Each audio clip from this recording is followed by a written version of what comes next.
Yeah, got a show for y'all. Got a damn good show. So we got this viral video of Vivek Ramaswamy.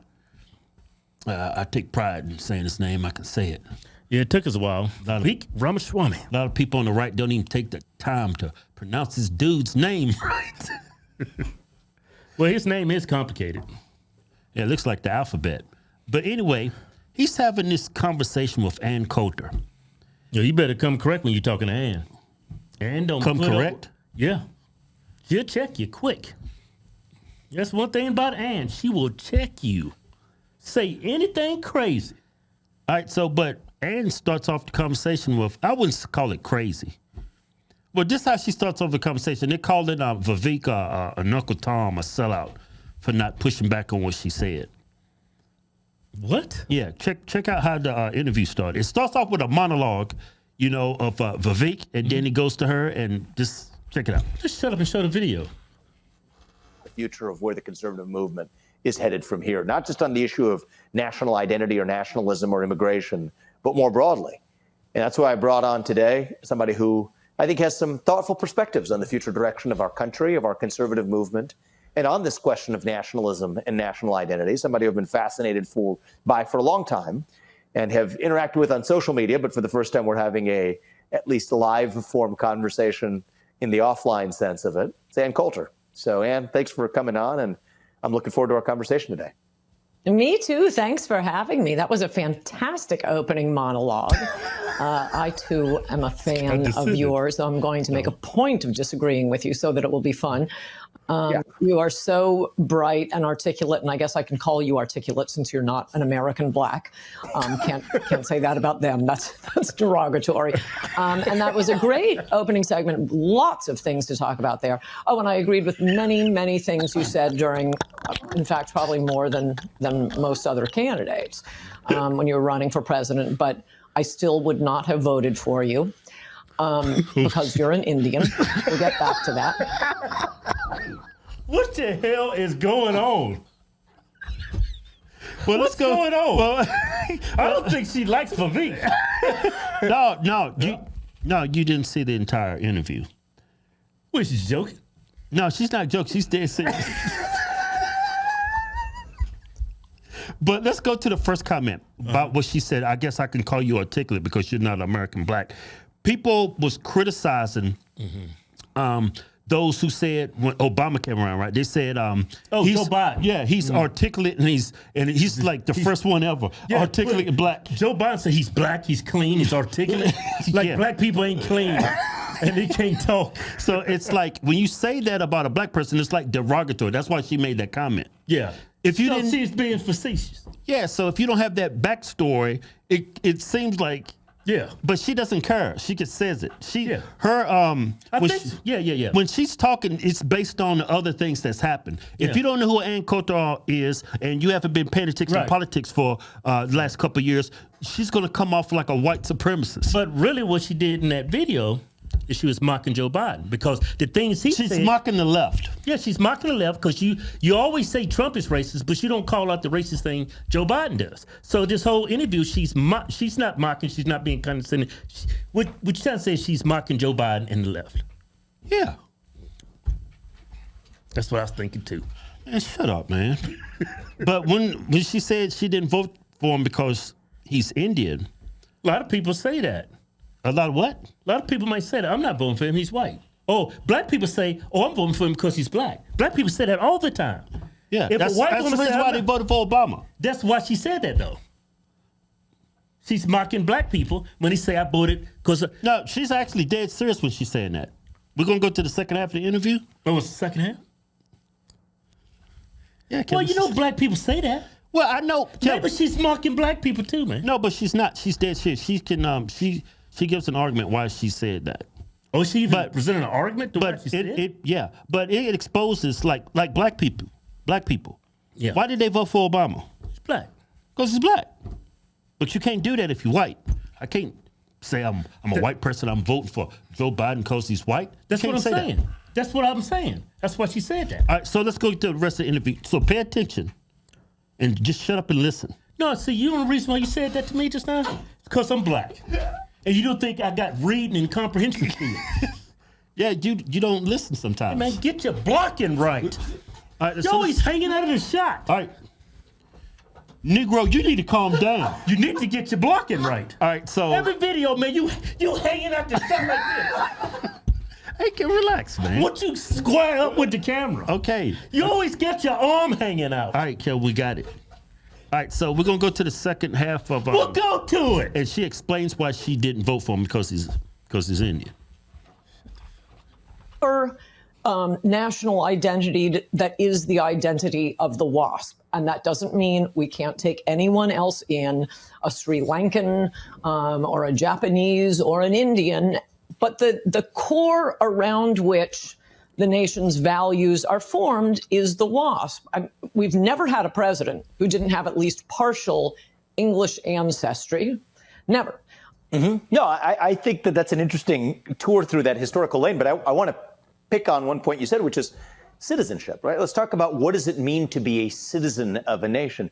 And it's interesting, if a lot of people trip up on this, they'll say, well, it means what you get, right? Do I get to vote or do I get some other claim? And that doesn't really work. Actually, if you look through most of American history, for example, women were citizens long before women could vote, right? Mm-hmm. And so it's not about what you get. In my book, and I think that this is true with the American conception of citizenship, I think it's true of the Roman conception of citizenship, is it's about your loyalty, actually. Yes. To whom do you actually pledge loyalty? And so I think you and I share that in common, actually. I don't know, I've never asked you this, Dan, but I assume from seeing the things you said, tell me if I'm right about this, you're probably against the existence of dual citizenship as a concept. Is that fair to say? Yes. Yes. You and I share that in common. Outrageous. It's incoherent. It's not just outrageous. It's incoherent. It's oxymoronic. How could you possibly have a loyalty to two different nations where the essence of citizenship is which nation to whom you had your undivided loyalty? That's what the essence of citizenship is all about. So you and I agree on so much there. But where I wouldn't say lose you, but I may fail to fully understand you, is on that axis of citizenship, what does ethnicity have to do with the matter?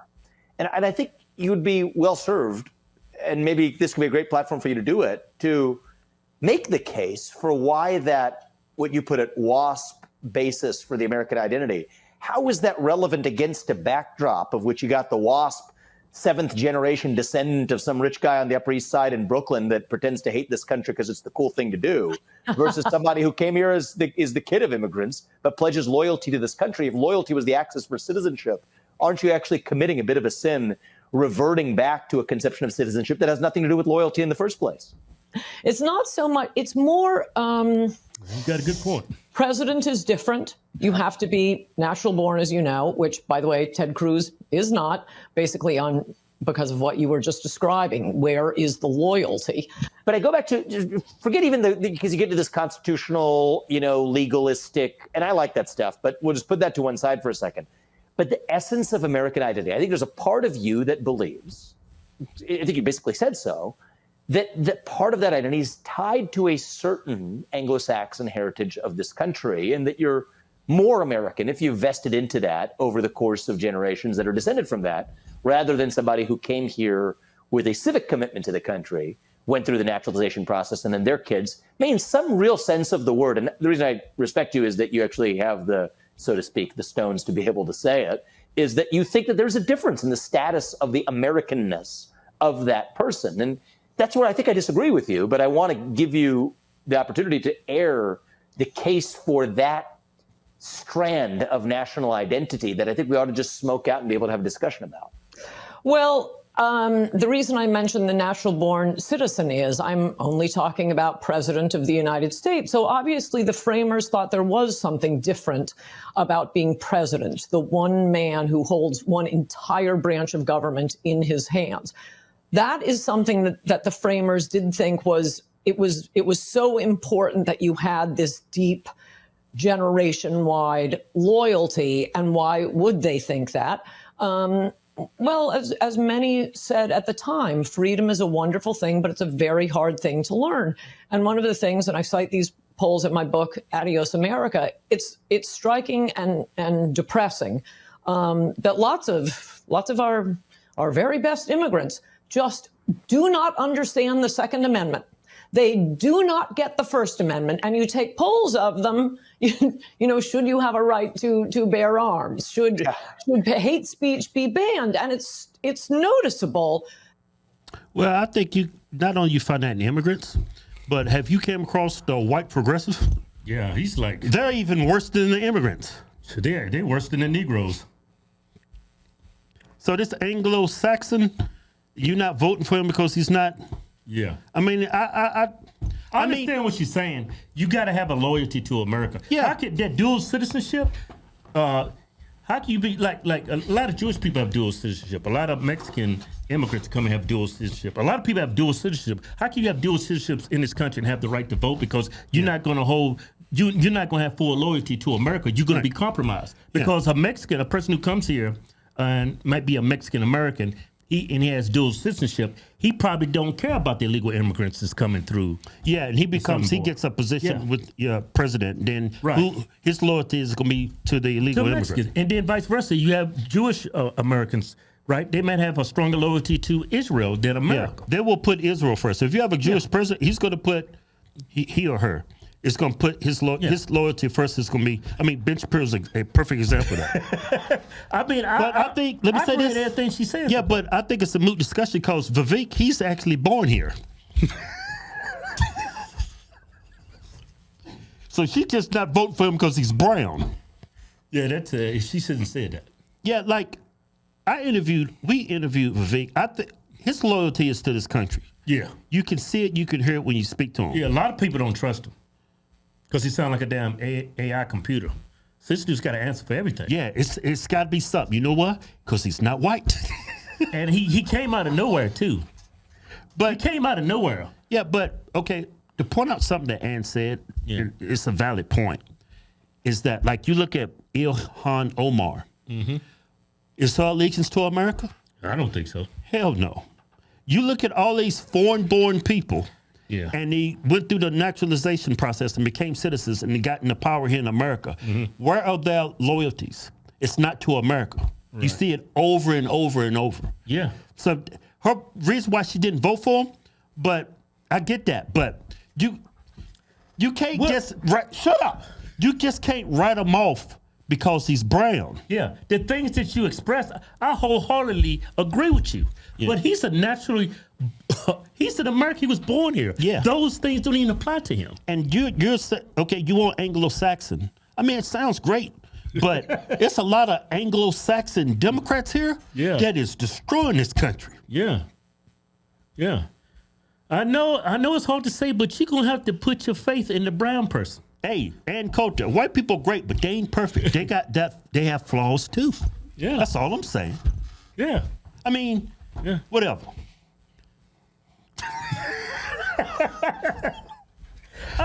You made some great valid points, and I agree with 99.9% of everything that you said. But these things don't apply to him because he's a naturally born. Yeah, and these attributes you're looking for in a president, it's not only found in Anglo-Saxon people. Yeah, a brown person can have it.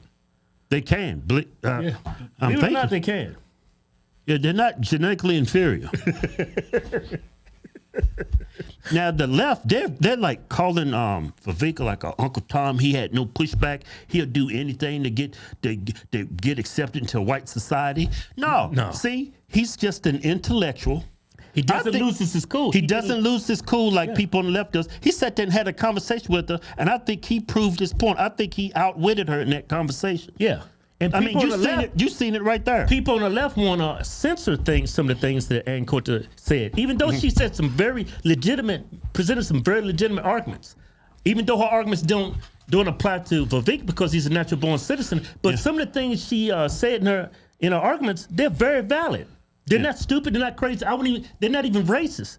Yeah. I mean, how can you be in this country voting for a president or running for president and you are not even a naturally born citizen? You might have dual citizenship. Your allegiance is not going to be with United States of America. You're going to have some contradictions. You're going to feel more for another country. Yeah. I mean, a perfect example. Just imagine if we had a Jewish president. Imagine if we had a Palestinian president. Say goodbye to Israel. Oh, that's not funny. Yeah. Yeah, you shouldn't have laughed at. Yeah, I caught myself. I mean, say goodbye to Yeah. Gaza What if we had a Strip Jewish? if we had a Jewish president? Yeah. Imagine if we had an African that came from Africa and became president. Say goodbye to America. Man, talking about coming to America. That'd be Coming to America 3. The destruction of the Anglo-Saxon Western society. Yeah. Yeah, but, you know, she shouldn't have. And a lot of people still don't trust Vivek. You know why, right? Because brown. He doesn't have a blonde ponytail. He's not Anglo-Saxon. I tell you what, man, if that dude had blue eyes, blonde hair, and was riding a horse, man, he's the next George Washington. I know why y'all being so hard on him. He came out of nowhere. He's not He Christian. sounds like I think Obama. he's He's a- very articulate. Yeah. You know? Well, you know why they tied him to Obama? Because he's brown like him. Yeah. Obama messed it up for him. Yeah, totally screwed him over. Yeah. It's not an indictment per se on Vivek Ramaswamy. What It's is? an indictment on Barack. He ruined it. Like all the Negroes. That's why we get what's